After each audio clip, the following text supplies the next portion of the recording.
আমাদের এখনকার অনুষ্ঠান আর্থারাইটিস লাইভ। ব্যস্ত জীবনে ব্যথা যন্ত্রণায় কি একেবারে জেরবার? কখনো কাঁধে, কখনো কোমরে, বিভিন্ন অংশে আপনারা ব্যথা যন্ত্রণা অনুভব করছেন, সেটা স্পন্ডিলাইটিস নয় তো?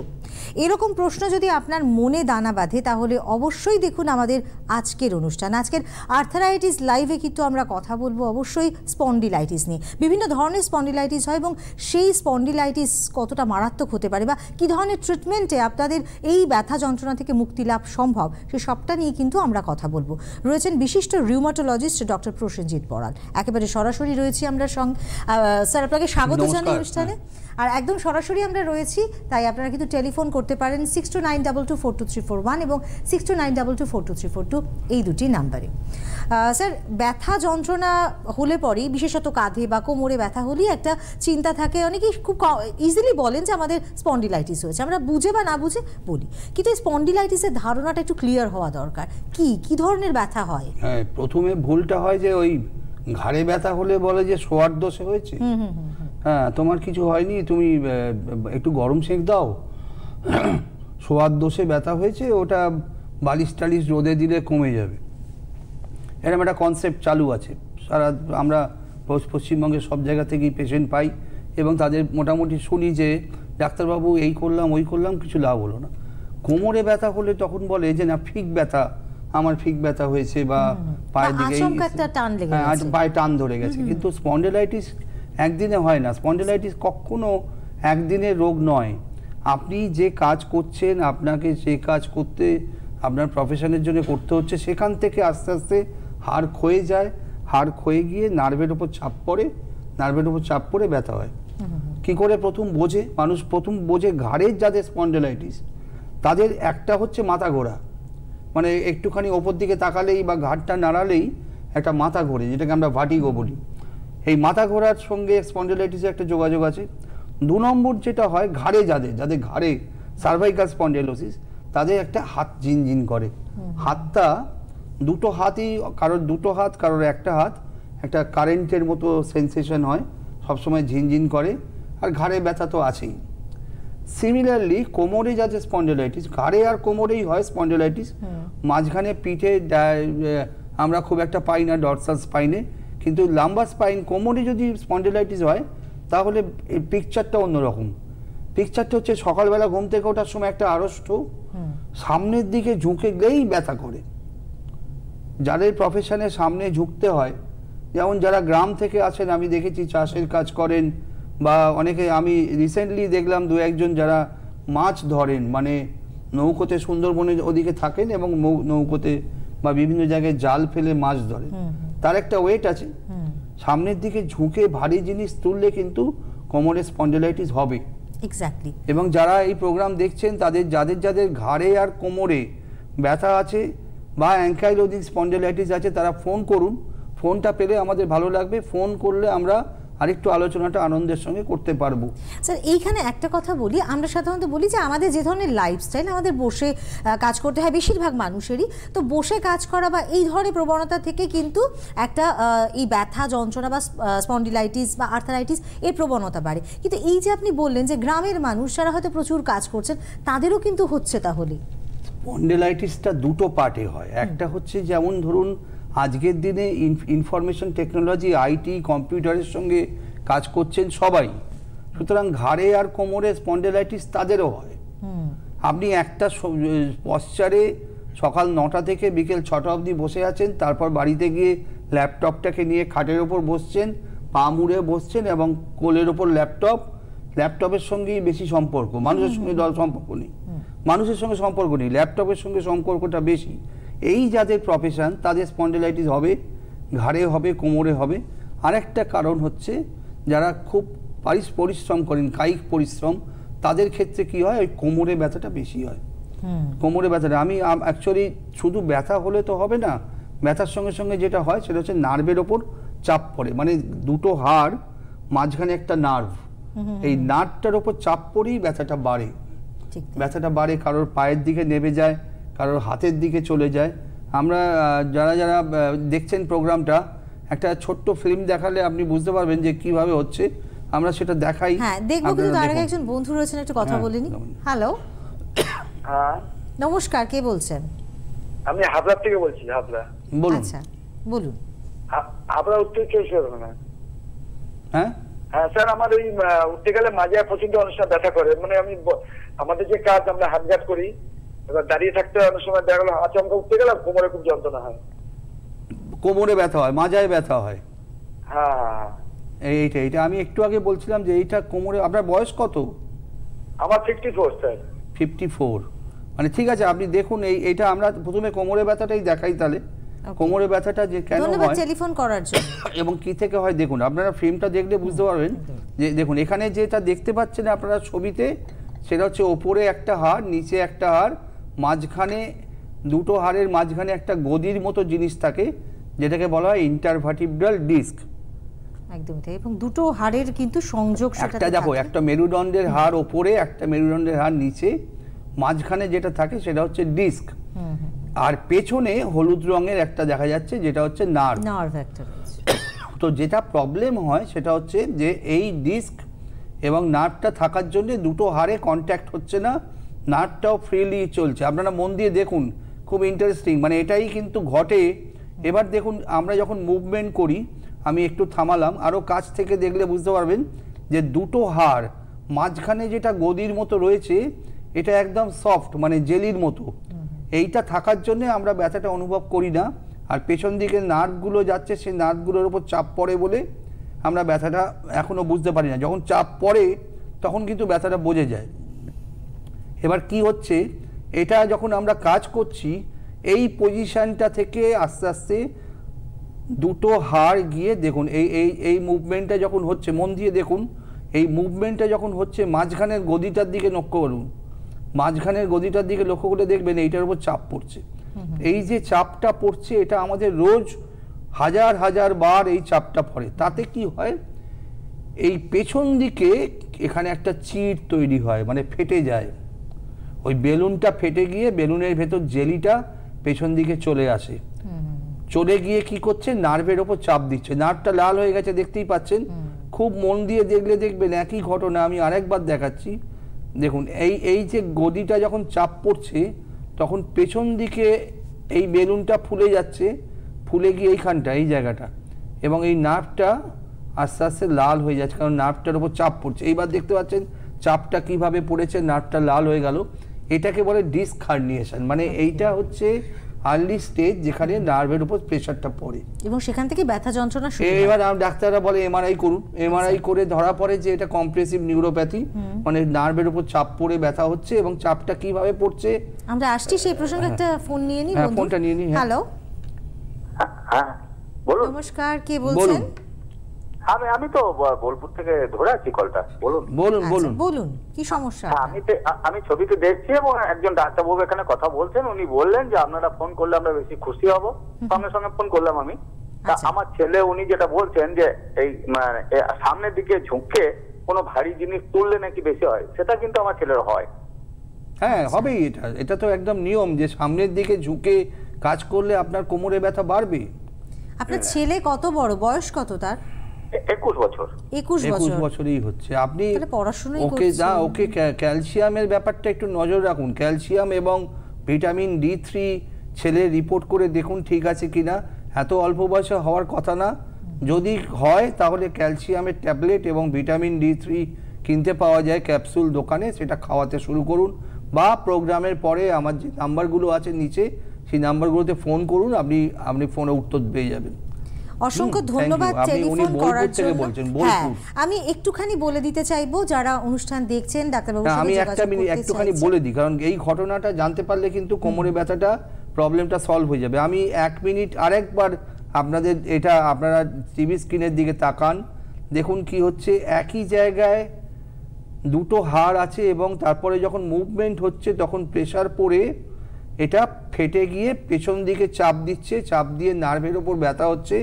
এবং নার্ভের ওপর ব্যথা হওয়ার পরে যেটা হয় সেটা হচ্ছে এই নার্ভ আস্তে আস্তে সরু হয়ে যায়, সরু হয়ে গিয়ে নার্ভটা অসহ্য। এবার দেখুন এই যে মুভমেন্টটা হচ্ছে, এই মুভমেন্টটা থেকে নার্ভের ওপর, এটা আমরা প্রতিনিয়ত সারাদিন হচ্ছে, হোল ডে এই মুভমেন্ট হচ্ছে। কিন্তু আস্তে আস্তে আস্তে আস্তে ডিস্কটা ফাটছে, ফেটে গিয়ে, মন দিয়ে দেখুন এইটা পিকচারটা একদম অরিজিনাল পিকচার, যেটা কোমরের নার্ভের ওপর চাপ দিল, এখানে চাপটা পড়েছে, নার্ভটা লাল হয়ে গেছে, এরপরে যেটা হয় হাড়টা সরে যায়, কোমরের হাড় বা ঘাড়ের হাড়টা সরে যায়। এবং এই পার্ট বাই পার্ট এই যে ঘটনাটা ঘটে, এই যে নার্ভটা আপনারা দেখছেন হলুদ রঙের নার্ভটা, এটা ড্যামেজ হয় এবং ড্যামেজ হয়ে ব্যথাটা শুরু হয়। এর সঙ্গে শুরু হয় হাড়ের ক্ষয়, হাড় ক্ষয়ে যায়, হাড় দেখুন মাঝখানে যে ডিস্কটা ছিল, মাঝখানে যেটা ছিল একদম চেপে গেছে, নার্ভ যেখানটা ছিল দেখুন নার্ভের ওপর চাপ পড়ছে। এবার হাড়গুলো যখন বেড়ে গিয়ে আর ডিস্কটা দেখা যাচ্ছে না, দুটো হাড়ের মধ্যে কিন্তু ডিস্কটা আর নেই, হাড়গুলো ক্ষয়ে গেছে। এরপরে যেটা হয় সেটা হচ্ছে হাড়টা সরে যায়, একটা একটা করে হাড়, একটার ওপর একটা হাড় যখন সরে যায় তখনই প্রবলেমটা শুরু হয়। এবং এই প্রবলেম থেকে বাঁচার উপায় আমি বলে দেব। এই এই এই পিকচারের লাস্ট, আমাদের ফিল্মের লাস্ট অংশটা মুভমেন্ট করতে করতে করতে করতে এমন একটা সময় আছে, এইবার দেখুন হাড়টা আস্তে আস্তে সামনের দিকে এগিয়ে গেল, এই জায়গাটা ডিসলোকেট হয়ে যাচ্ছে, এটা হচ্ছে স্পন্ডাইলোলিস্থেসিস বলা হয়। এই জায়গাটাই গন্ডগোল শুরু করে, যখন একটা হাড়ের ওপর ঠিকঠাক বসে নেই, একটা আগে গেছে একটা পেছনে আছে এবং কোমরের নার্ভটা, হলুদ রঙের নার্ভটার উপর চাপ পড়ছে, এটা যখন হয় তখন একটা অসহ্য। দুটো পিকচার দেখুন, একটা নর্মাল, বাঁদিকে একটা নর্মাল পিকচার যেরকম থাকা উচিত, আর ডান দিকের ছবিটা হচ্ছে যা আমরা অবস্থা হয় কাজ করতে করতে, মহিলাদের হয়, যারা বাইরে কাজ করেন তাদের হয়, যারা কম্পিউটারে বসে কাজ করেন তাদের হয়। এই পিকচারটার নামই হচ্ছে স্পন্ডাইলোসিস। এটা ঘাড়েও হয়, কোমরেও হয়। আপনারা যারা ফোন করতে চান ফোন করুন, আমি ট্রিটমেন্টটা বলে দেবো। একদমই তাই। আমি সেই প্রসঙ্গে বলি যে অ্যাকচুয়ালি শরীরটা আমাদের একেবারে একটা যন্ত্রের মতো, এবং সেই যন্ত্র যদি অতিরিক্ত মাত্রায় চালানো হয় তাতেও সমস্যা হতে পারে, এবং যদি সেই যন্ত্র যদি কম মাত্রায় ব্যবহার হয় সেখানেও কিন্তু সমস্যা হতে পারে। তো সমস্যা হলে অবশ্যই দরকার ট্রিটমেন্টের। একজন বন্ধু রয়েছেন, কে রয়েছেন একটু দেখি কি সমস্যা ওনার। হ্যালো। হ্যালো, হ্যাঁ বলুন। কে বলছেন? ডাক্তারবাবুর সঙ্গে কথা বলছি আর কি। বলুন, কে নমস্কার, বলছেন বলুন। আপনি? ডাক্তারবাবু, আমার ওয়াইফের হচ্ছে বাপাটা ওইরকম কি হয়েছে মনে হচ্ছে, Okay. এই তা কথা হচ্ছে যে আমরা স্বাস্থ্যসাথী কার্ডে হবে না? স্বাস্থ্যসাথী কার্ডে এই ট্রিটমেন্টটা হবে না, এটা হবে না, কারণ এটার মধ্যে ভর্তি হওয়ার ব্যাপার নেই। এই ট্রিটমেন্টটা করতে মাত্র আধ ঘন্টা লাগে, আপনারা আসবেন, করে চলে যাবেন। আমরা বিল দিয়ে দেবো, বিলটা আপনি প্রডিউস করে যদি মেডিক্লেম পেতে পারেন পাবেন, কিন্তু এটার জন্য অ্যাডমিশন হয় না, এবং অ্যাডমিশন না হলে স্বাস্থ্যসাথীর কোনো রোল নেই। আচ্ছা, আমি একটু এই প্রসঙ্গে বলে দিই, যে সমস্ত বন্ধুরা অনুষ্ঠান দেখছেন, চাইছেন ডাক্তারবাবুর সঙ্গে যোগাযোগ করতে, যে ঠিকানায় যোগাযোগ করবেন, যে হেল্পলাইন নাম্বারে যোগাযোগ করবেন, আপনারা কিন্তু স্ক্রিনে স্যার একটুখানি দেখিয়ে দেবেন। তার সঙ্গে আমি দেখিয়ে দিচ্ছি ঠিকানাটা, তিনটে ঠিকানা আছে, তিনখানা ঠিকানা, আপনারা ছবি তুলে নিন, কেননা এটা ছবি না তুললে আমি বাংলাতেও দেখাবো, ইংরেজিতেও দেখাবো। আপনারা প্রথমে ইংলিশটা দেখুন এবং ছবি তুলুন। সকাল 9টা থেকে বিকেল 3টে পর্যন্ত, মঙ্গলবার এবং রবিবার দিন বাদ দিয়ে স্যারকে কিন্তু পেয়ে যাচ্ছেন 188/71/1 Prince Anwar Shah road, lake gardens, Kolkata 45, near Bandhan bank, lake gardens branch. আর ফোন নাম্বার হচ্ছে 9831256758, এছাড়া 9330525584 এবং 8334925242। এই তিনটি হচ্ছে গিয়ে হেল্পলাইন নাম্বার। আর তার ছাড়াও ওনাকে পাচ্ছেন প্রত্যেক মঙ্গলবার মেডিনোভা ডায়াগনস্টিক্সে, যেটি রয়েছে শরৎ Chatterjee street, Rabindra Sarobar stadium beside মনোকা cinema, Kolkata 29। এখানে প্রত্যেক মঙ্গলবার সকাল 10টার সময় কিন্তু ওনাকে পেয়ে যাচ্ছেন। ফোন নাম্বার, যে নাম্বারে বুকিং করবেন, 9831256758, এই ফোন নাম্বারে। একটু ফাঁকায় দেখাতে হলে, অবশ্যই খুব তাড়াতাড়ি বুকিং পেতে হলে এই নাম্বারে কিন্তু যোগাযোগ করবেন। এছাড়া বাংলাতেও রয়েছে, আপনারা স্ক্রিনশটটা ঝটপট করে তুলে নিতে পারেন, যেখানে কিন্তু পুরো ঠিকানা এবং হেল্পলাইন নাম্বার আপনারা দেখুন, এটা ইয়েলো বক্সে রেড কালারে কিন্তু হেল্পলাইন নাম্বারগুলো রয়েছে। তো সেখান থেকে আপনারা অবশ্যই হেল্পলাইন নাম্বারগুলো নিয়ে নিন এবং ফোন করতে পারেন। আর তাছাড়া হচ্ছে গিয়ে প্রত্যেক শনিবার ওনাকে পেয়ে যাবেন বেলা 12টাতে জেফায়ার হসপিটাল, 9831256758, এটা হচ্ছে ফোন নাম্বার জেফায়ার নার্স হসপিটালের। আর এর ফোন নাম্বার আর তার পাশাপাশি অ্যাড্রেস হচ্ছে 195/1 পার্ক স্ট্রিট, এটা হচ্ছে গিয়ে পার্ক সার্কাস 7 পয়েন্ট জাংশনে, একদম মানে 7টা পয়েন্টের খুব কাছাকাছি কিন্তু এই পার্ক সার্কাস মোড়েই জাস্ট রয়েছে জাফায়ার হসপিটাল। সেখানে কিন্তু ফোন নাম্বারটা আরেকবার বলে দিচ্ছি, কারণ এটা হচ্ছে কি একদম নিউ অ্যাড্রেস, যেখানে কিন্তু স্যারকে পেয়ে যাবে 9831256755। এছাড়া আরও অনেক চেম্বার্স আছে যেগুলো কিন্তু খুব রিসেন্টলি ওপেন হবে। আপনারা অবশ্যই চোখ রাখুন একদম টেলিভিশনের পর্দায় এবং হেল্পলাইন নাম্বারে। আমরা চেষ্টা করছি হ্যাঁ দমদম এয়ারপোর্টের কাছে একটা চেম্বার শুরু করার। দমদম এয়ারপোর্টের কাছে আপনারা হয়তো শিগগিরই পাবেন, আমি খুব চেষ্টা করছি যাতে করে এটা চালু করা। এটা দীর্ঘদিনের এদিককার মানুষের একটা আবদার, কারণ শুধু দক্ষিণ কলকাতায় অনেকেই আসতে পারেন না, এবং উত্তর কলকাতা থেকে আমরা দুটো জায়গায় আমরা চেষ্টা করছি। একটা হচ্ছে পার্ক সার্কাস আমি করেইছি, সুতরাং পার্ক সার্কাস 7 মাথার মোড়ে আসতে খুব একটা অসুবিধা হওয়ার কথা নয়, শনিবার পাবেন। আর একটা হচ্ছে যে আমি দমদম এয়ারপোর্টের কাছে একটা চেম্বার খুব শিগগিরই চালু করব, সেটা এখনো ঠিক হয়নি, হলে আপনাদের জানাবো। আচ্ছা, আরেকজন বন্ধু আছেন সঙ্গে। হ্যালো হ্যালো হ্যালো নমস্কার, কে বলছেন? আমি রসুলপুর থেকে বলছি, সুশান্ত পান বলছি। আচ্ছা বলুন। আমার হচ্ছে ডাক্তারবাবু নমস্কার। নমস্কার, বলুন। হ্যাঁ ডাক্তারবাবু নমস্কার। বলুন কি সমস্যা আপনার, বলুন। আমার হচ্ছে ঘাড়ে স্পন্ডিলাইটিস হয়েছে, সার্ভাইকাল স্পন্ডিলাইটিস। হ্যাঁ, তা ঘাড় থেকে না, আগে তো ঘাড়ে ব্যথা হতো, এখন ঘাড় থেকে পিঠেও ব্যথা হচ্ছে, বুঝলেন তো। সবসময় পিঠের মধ্যে একটা ব্যথা হচ্ছে, ঘাড়ে ব্যথা হচ্ছে, ঘাড় থেকে মাথা অবধি ব্যথা হচ্ছে, একটা অস্বস্তিকর ব্যাপার হচ্ছে। মানে যন্ত্রণার ওষুধ খাচ্ছি, কমছে, অ্যালোপ্যাথি ডাক্তার দেখিয়েছিলাম, যন্ত্রণা ওষুধ খাচ্ছি, কমছে, আবার কিছুদিন পর আবার হচ্ছে। এর থেকে কি থেকে মানে ভালো হবে? আমি আপনার জন্য, আপনি ফোন করেছেন হোসেনপুর থেকে, আপনার জন্য আমি একটা ফিল্ম দেখাবো যেটা ট্রিটমেন্টটা কিভাবে করা হয়। দেখুন, ঘাড়ে যে ব্যথা হয় আপনার একার নয়, স্পন্ডিলাইটিস কিন্তু বহু লোকের আছে, বহু লোকের স্পন্ডিলাইটিস হয়। আমরা সরাসরি স্পাইনাল ব্লক যেটা করি সেটা আপনাকে দেখাবো, এবং এটা দেখলে আপনি বুঝতে পারবেন যে কিভাবে ট্রিটমেন্টটা করা হয়। আমরা ফিল্মটা দেখাবো, আপনি দেখতে থাকুন, এবং দেখতে দেখতে আপনি বুঝতে পারবেন যে কিভাবে করা হয়। 1 মিনিট আমি এটা বার করে। এটা কিন্তু বলা হয় যে এই যে ধরুন স্পন্ডিলাইটিস, এটি কিন্তু যদি সঠিক সময়ে এই চিকিৎসা করা শুরু করা হয় তাহলে কিন্তু নিরাময় সম্ভব। এবং যেটা হয় সেটা হচ্ছে যে আমরা কিন্তু একেবারেই ইগনোর করি, এবং যার জন্য কিন্তু সমস্যাটা সারতে অনেকটাই সময় লাগে। এবং এই ধরনের ট্রিটমেন্ট প্রসিডিওরের মাধ্যমে কিন্তু আপনারা দেখুন আপনাদের সহজেই ভালো হতে পারে। এই ফিল্মটা দেখলে বুঝতে পারবেন যে ঘাড়ে ব্যথাটা কেন হয়। ট্রিটমেন্টটা খুব সোজা, এইটার দিকে নজর রাখুন আপনি। এই যে ঘাড়ে ব্যথাটা আপনার হচ্ছে, আপনি এক্ষুনি যেটা বললেন যে আমার ঘাড়ে ব্যথা করে, ঘাড়ের এই জায়গাটা, তার সঙ্গে সঙ্গে মাথায় ব্যথা করে এবং পিঠের দিকে নেবে যায়। তার সঙ্গে যেটা হয় সেটা হচ্ছে হাতে ব্যথা। এই দুটো হাত যেটা দেখছেন কালার চেঞ্জ হয়ে গেছে, বেগুনি হয়ে গেছে, এই হাতে ব্যথাটা কিন্তু ঘাড়ে ব্যথার সঙ্গে থাকে, এবং মাথাও ঘোরে। এখন জানি না আপনার মাথা ঘোরে কিনা, কিন্তু বেশিরভাগ লোকের মাথা ঘোরে এবং এই ঘাড়ে ব্যথাটা ছড়িয়ে পড়ে। পরবর্তীকালে যেটা হয়, মানুষ হাঁটতে হাঁটতে পড়ে যায়। এই যে মাথা ঘুরে পড়ে যাওয়ার একটা সম্ভাবনা, এই সম্ভাবনা থেকে মুক্তি পাওয়ার জন্য ঘাড়ের ট্রিটমেন্ট খুব জরুরি, কারণ এটা খুব ডেঞ্জারাস, মাথায় একটা চোট লাগতে পারে। আমি ট্রিটমেন্টটা এবার বলে দেবো কিভাবে আমরা ট্রিটমেন্ট করি, কি ট্রিটমেন্ট হয় আপনাদের সামনে আমি রাখবো। ট্রিটমেন্টটা সম্বন্ধে জানতে গেলে 2-1টা কথা বলি। সেটা হচ্ছে যে আমাদের প্রবলেম কিন্তু স্পন্ডিলাইটিসের মেইন ট্রিটমেন্টের কথা শুনবো স্যার। একটা ফোন আছে, একজন বন্ধু আছেন। হ্যালো নমস্কার ম্যাডাম। নমস্কার ডাক্তার বাবু। নমস্কার। আমার 34 বছর বয়স। আমি আনম্যারিড।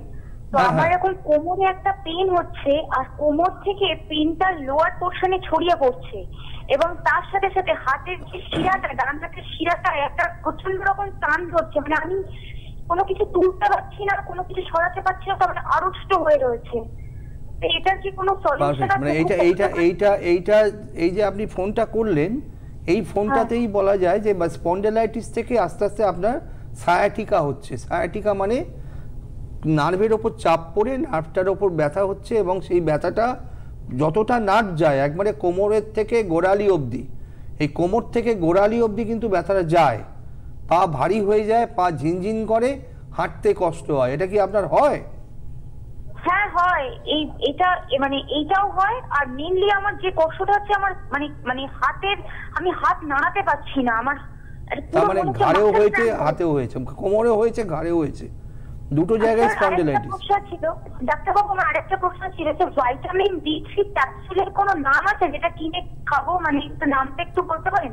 ভিটামিন D3 নাম, প্রোডাক্টের নাম আমি বলতে পারবো না টিভিতে, কিন্তু ভিটামিন D3 ক্যাপসুল কিনতে পাওয়া যায়। তবে যেটা খুব জরুরি কথা সেটা হচ্ছে আপনি প্রথমে রক্ত পরীক্ষা করবেন, ক্যালসিয়াম এবং ভিটামিন D3 কতটা আছে সেই বুঝে ওষুধ খাবেন। ভিটামিন D3 বেড়ে গেলে তার টক্সিসিটি হয়, আন্দাজে ওষুধ খাবেন না। যদি কম থাকে তবেই সপ্তাহে একটা করে ভিটামিন D3 ক্যাপসুল 60,000 ইউনিটের 60K আমরা বলি 60,000 ইউনিটের ক্যাপসুল কিনতে পাওয়া যায়। একটা করে সপ্তাহে খেলে উপকার পাবেন যদি আপনার ভিটামিন D3 কম থাকে। যদি নর্মাল থাকে খবরদার কিন্তু খাবেন না, এবং না টেস্ট করে খাবেন না, এটা কিন্তু খারাপ হবে টেস্ট না করে খেলে। অসংখ্য ধন্যবাদ টেলিফোন করার জন্য। যারা চাইছেন যোগাযোগ করতে অবশ্যই যোগাযোগ করতে পারেন। আমরা যাব ট্রিটমেন্টের প্রসিডিওরে, কিন্তু আরো একজন বন্ধু রয়েছেন। হ্যালো, নমস্কার, কে বলছেন?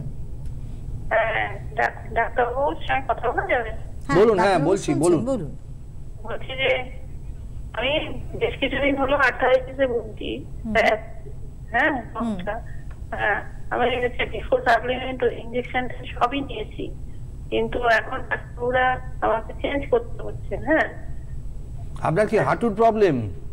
হ্যাঁ, অস্টিওআর্থ্রাইটিস যদি হয় তাহলে বয়সটা বলুন, বয়সটা না বললে হবে না। বয়সটা আমার হচ্ছে 63 প্লাস। 63? হ্যাঁ। অস্টিওআর্থ্রাইটিসের 4টে স্টেজ হয়। স্টেজ 3, স্টেজ 4 যদি হয়, কোনো ডাক্তারবাবু যদি আপনাকে দেখেন তাকে জিজ্ঞেস করবেন আপনার স্টেজ 4 কিনা। স্টেজ 4 হলে আপনি রিপ্লেসমেন্ট করতে পারেন, রিপ্লেসমেন্ট করলে উপকার পাবেন, কিন্তু সেটা উপকার কতটা হবে আর কতটা হবে না সেটা কেউ জানে না। কারণ আপনার রিপ্লেসমেন্টে আমরা দুটো রেজাল্টই পাই, কারোর কারো খুব ভালো হয়, কারোর কারো হয় না। সেই বুঝে সব কিছু বুঝে আপনি রিপ্লেসমেন্ট কথা চিন্তা করুন। আর যদি একদম ঝামেলা কম নিয়ে ট্রিটমেন্ট করতে চান তাহলে রেগুলার ইন্টারভেলে 2 মাস 3 মাস অন্তর একটা করে ইঞ্জেকশন হাঁটুতে নিন, যেটা আমিও করি, রিপ্লেসমেন্টও আমরা করি, দুটো জিনিসই করা হয়। তবে ইঞ্জেকশনের সেফটিটা অনেক বেশি, ইঞ্জেকশনটা নিলে অতটা কোনো রিস্ক থাকে না, আপনি ভালো থাকবেন, কিন্তু 2-3 মাস বাদে আবার নিতে হবে, এরকম একটা পিকচার আমি আপনাকে বলে দেবো। কিন্তু আমার মতে আপনি রিপ্লেসমেন্টের আগে 10 বার চিন্তা করুন। ধন্যবাদ টেলিফোন করার জন্য। এবং আপনি সবসময়, আপনি যেহেতু এই যে সার্জারিটাও করেন এবং সঙ্গে সঙ্গে এই ধরনের ট্রিটমেন্টটাও করেন, আপনি তো রিপ্লেসমেন্ট এখন আমরা চালু করে দিয়েছি। নি রিপ্লেসমেন্টের আমরা খরচাও ফিক্স করে দিয়েছি, 1,75,000 এক একটা হাঁটুতে খরচা হবে, রিপ্লেসড হয়ে যাবে। কিন্তু আপনি প্রেফার করেন সব সময় ইনজেকশনের উপরে, কারণ সেটাতে বেনিফিটটা, তার কারণ একটাই ব্যাপার, একবার একটা হাঁটুকে আমি যদি একটা হাড়টাকে কেটে বাদ দিয়ে দিই সেটা পরে আর ফেরত আনা যাবে। এক্স্যাক্টলি তাই, যতদিন সেটা রাখা যাবে সেটাই মঙ্গল। আমি বাদ দেওয়াটা খুব সহজ, এটা সব ক্ষেত্রেই তাই, ভেঙে দেওয়াটা খুব সহজ, কিন্তু জোড়া যতদিন লাগিয়ে রাখা যায় ততই মঙ্গল। এটা আমরা সবাই জানি এবং সবাই বুঝি। আপনারাও ভাববেন রিপ্লেসমেন্ট করার আগে কিন্তু 10 বার চিন্তা করুন। আচ্ছা, আরেকজন বন্ধু আছেন, একটু কথা বলে নি। হ্যালো, নমস্কার ম্যাম। নমস্কার, বলুন। নমস্কার। আমি তো ডক্টর সাহেব নমস্কার, ভালো আছি, আপনি কেমন আছেন? আমি ভালো আছি, আপনি কেমন আছেন? ভালো আছেন? আপনি কোথা থেকে বলছেন? আমি আসানসোল থেকে রাজা রয় আমার নাম। আচ্ছা, আসানসোল থেকে রাজা রয়, বোধহয় আপনার পেশেন্ট। আপনি কি ডাক্তারবাবুর কাছ থেকে চিকিৎসা করিয়েছেন? আমি 2 টাইমস 2 মাস পর পর নিয়ে যাচ্ছি, এখন ভীষণ ভালো আছি। আর ডাক্তারবাবু যে নিয়মগুলো বলেছেন আমি মেনটেন করছি যথেষ্ট ভাবে। আর ডাক্তারবাবু বলবেন যে খুবই ভালো আছি, আগের থেকে অনেকটা ভালো আছি। অনেক ধন্যবাদ, থ্যাংক ইউ সো মাচ। আপনি বললে এরকম অনেক লোক আশা পাবে। আপনি যেটা বললেন অনেক লোকের মনে ভরসা হবে যে হ্যাঁ আমার ভালো থাকা যায়। আমাদের সময় খুব কম, ট্রিটমেন্টটা যেভাবে করা হয় আমি চট করে বলে দিই যে ট্রিটমেন্টটার নাম হচ্ছে স্পাইনাল ব্লক। আমরা যে নার্ভটার ওপর চাপ পড়ছিল এতক্ষণ আপনারা শুনেছেন, সেই নার্ভটাকে ব্লক করে দেওয়া হয়। টিভিতে দেখুন, আমি স্ক্রিনে দিয়েছি, এই যে পেশেন্টকে শুইয়ে রাখা হয়, শুইয়ে রেখে একটা একটা করে নার্ভ দেখতেই পাচ্ছেন এখানে ছবিতে, 2টো নার্ভ লাল হয়ে আছে। আপনার প্রত্যেকটা নার্ভ হলুদ আছে, 2টো নার্ভ লাল হয়ে আছে। এই নার্ভগুলোকে ঠান্ডা করতে হবে, এই হচ্ছে মোদ্দা ব্যাপার। ট্রিটমেন্ট করতে গেলে এই 2টো নার্ভের গোড়ায় একদম রুটে ইঞ্জেকশন দিতে হবে। আগেকার দিনে কি হতো, এই নার্ভ রুটটাকে কেটে দেওয়া হতো, যেটাকে বলা হয় ল্যামিনেক্টমি। আগে আমরা ল্যামিনেক্টমি পেশেন্ট রেগুলারলি করা হতো, যে দুটো নার্ভে ব্যথা হচ্ছে, দুটো নার্ভকে গোড়াটা কেটে দাও, রুটটা কেটে দাও, রুটটা কেটে দিলে কি হবে, ব্যথাটা চলে যাবে। কিন্তু সেটা একটা ডিস্ট্রাকটিভ সার্জারি, সেটা এখন করা হয় না। এখন যেটা করা হয়, নার্ভ রুটে ইঞ্জেকশন করা হয়, যেটার নাম এপিডুরাল স্পাইনাল ব্লক। আমি সেটা করি, এবং দেখুন কিভাবে ছুঁচটা একদম নার্ভের মুখে নিয়ে যেতে হবে। দেখতেই পাচ্ছেন আপনার একটা ছুঁচ টিভি স্ক্রিনে, লাল হয়ে আছে নার্ভটা, এবং এই নার্ভের রুটে ইঞ্জেকশনটা দিতে হবে। যে ইঞ্জেকশনটা দিলে নার্ভটা ঠান্ডা হয়ে যাবে, আর নার্ভের ব্যথাটা কমে যাবে। দেখুন এক্সরেতে যদি দেখেন আপনারা, এক্সরে ঠিক এরকম দেখাবে, একটা ছুঁচটা কালো দেখাচ্ছে এবং এই ইঞ্জেকশনটা দেওয়ার পরে ছড়িয়ে যাচ্ছে। দেখতে পাচ্ছেন নার্ভের মধ্যে দিয়ে ছড়িয়ে গেল। এই ইঞ্জেকশনে যখন ছড়িয়ে যায় তখনই নার্ভটা ব্যথা কমে যায়। মাত্র 15-20 মিনিটের মধ্যে আপনি রিলিফ পাবেন, আধ ঘন্টার মধ্যে অনেকটাই রিলিফ পাবে। দেখুন এই যে ইঞ্জেকশনটা হচ্ছে রুট ব্লকের, এখানে কিন্তু নীল হয়ে গেল নার্ভটা। লাল ছিল এতক্ষণ, লাল দেখতে পাচ্ছিলেন, এখন নীল হয়ে গেল, মানে নার্ভটা সুদেন্ড হয়ে গেল, মানে নার্ভের ব্যথাটা কমে গেল। এই ট্রিটমেন্টটা অত্যন্ত কম খরচে করা যায়, 3 থেকে 6 হাজার টাকা। আমি খরচাটা দেখিয়ে দেবো, এবং যারা করতে চান তারা করতে পারেন। মাঝে মাঝে এসে ইঞ্জেকশনটা নিয়ে নিতে হবে, কিন্তু একদম ব্যথা নেই, এবং এটা আপনার পক্ষে ভালো হবে। আমি খরচাটাও বলে দিই। আর এক্ষেত্রে কিন্তু ডাক্তারবাবুর কাছে চিকিৎসার জন্য এলে আপনাকে ফার্স্টে শুধুমাত্র ভিজিটটা দিতে হবে, 1000 পে করতে হবে, এবং তারপর বাদবাকি সময় আপনি যতবার ট্রিটমেন্টের জন্য আসবেন তার জন্য কিন্তু কোনো রকম ফিজ দিতে হবে না। আমি অ্যাড্রেসটা একটু বলে দিই, একবার বলে দিই আমি অ্যাড্রেসটা, কারণ বন্ধুরা যারা যোগাযোগ করতে চাইছেন। আগে আমি খরচাটা বলে দিই, কারণ এটা কি হবে, আপনারা ছবি তুলে নিন। এই যে খরচাটা আপনারা দেখতে পাচ্ছেন, এক্ষুনি যে ট্রিটমেন্টটা দেখালাম, এপিডুরাল স্পাইনাল ব্লক 1500 টাকা, 3000 টাকা এবং 6000 টাকা, এই 3টে খরচা হয়। আইদার 1500 হবে যদি একটা নার্ভ হয়, দুটো নার্ভ হলে 3000 হবে, আর 2-এর বেশি নার্ভ হলে 5 থেকে 6000 টাকা খরচা হবে। এর বেশি খরচা নেই। 1500, 3000, 5000 থেকে 6000-এর মধ্যে আপনি কোমরের ব্যথা এবং ঘাড়ের ব্যথা সারিয়ে ফেলতে পারবেন, এবং এটা করলে আপনি অনেক দিন ভালো থাকবেন। সুতরাং এটা করতে পারেন, এবং এটা কমপ্লিটলি সেফ ট্রিটমেন্ট, এর কোনো সাইড এফেক্ট নেই। একদমই তাই। এবং যেটা প্রশ্ন আসে যে স্টেরয়েড আছে কিনা, বা আমরা একেবারে নয়, কারণ আপনারা একদম সেফ ভাবে কিন্তু এই ট্রিটমেন্টের মাধ্যমে ভালো থাকতে পারেন। আর যারা যোগাযোগ করতে চাইছেন, স্ক্রিনে অবশ্যই দেওয়া হবে, আপনারা কিন্তু স্ক্রিনশট নিতে পারেন এবং হেল্পলাইন নাম্বারে ফোন করতে পারেন। হ্যাঁ, প্রত্যেকদিন সকাল 9টা থেকে বিকেল 3টে পর্যন্ত, মঙ্গলবার এবং রবিবার বাদে ডাক্তারবাবুকে পাচ্ছেন 188/71/1 প্রিন্স আনবর্ষা road, lake gardens, Kolkata 45 near Bandhan bank, lake gardens branch. Phone number 9831256758 এবং 9305258584, এছাড়া 8334925242। এটা হচ্ছে গিয়ে স্যারের নিজস্ব যে চেম্বার, সেখানকার ফোন নাম্বার এবং অ্যাড্রেস। তার সঙ্গে সঙ্গে প্রত্যেক মঙ্গলবার দিন ওনাকে সকাল 10টা থেকে পেয়ে যাচ্ছেন মেডিনোভা ডায়াগনস্টিক্সের, Sarat Chatterjee street, Rabindra Sarobar stadium, beside Menaka cinema, Kolkata 29। Phone number 9, হ্যাঁ মেনকা সিনেমার পাশে, 9831256758। এটা হচ্ছে গিয়ে ফোন নাম্বার। এছাড়া নতুন আরেকটি, বাংলাটাও আমরা দেখি, হ্যাঁ বাংলাতেও আপনারা পাচ্ছেন। তার সঙ্গে সঙ্গে নতুন যে ঠিকানায় ডাক্তারবাবুকে পেয়ে যাচ্ছেন, সেটা হচ্ছে প্রত্যেক শনিবার বেলা 12টা থেকে জাফায়ার হসপিটালে, যার ঠিকানা হচ্ছে গিয়ে 195/1 park street, park circus 7 point জাংশনে। আর ফোন নাম্বার হচ্ছে কি 9831256758। আপনারা অবশ্যই যারা চাইছেন যোগাযোগ করতে, শনিবার যারা আসবেন, যদি শনিবার আসেন পার্ক সার্কাসে দেখাতে চান, সেটা কিন্তু 12টার পরে, 12টার আগে নয়, কারণ 12টা অবধি আমি অন্য চেম্বারে থাকি। এবার যেটা ওই জন্যই আমি সবকটা অ্যাড্রেস বলে দিলাম, আপনারা যদি আসতে চান আসতে পারেন। সুতরাং এই জায়গায় দাঁড়িয়ে কিন্তু আপনারা ভালো থাকতে পারেন এই ধরনের ট্রিটমেন্টের মাধ্যমে। খরচের কথাও জেনেছেন, কিন্তু যদি কোনো এক্সামিনেশন প্রয়োজন পড়ে, সেটা আমি একটু একটা কথার মধ্যে উনি ভালো প্রশ্ন করেছেন।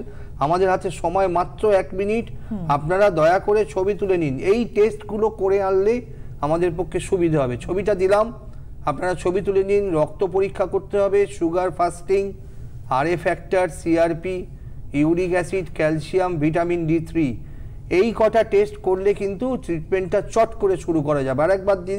আরেকবার ছবিটা দিলাম, যে আপনারা ছবি তুলে নিন। এই কটা টেস্ট করলে কিন্তু চট করে ট্রিটমেন্ট শুরু করা যাবে।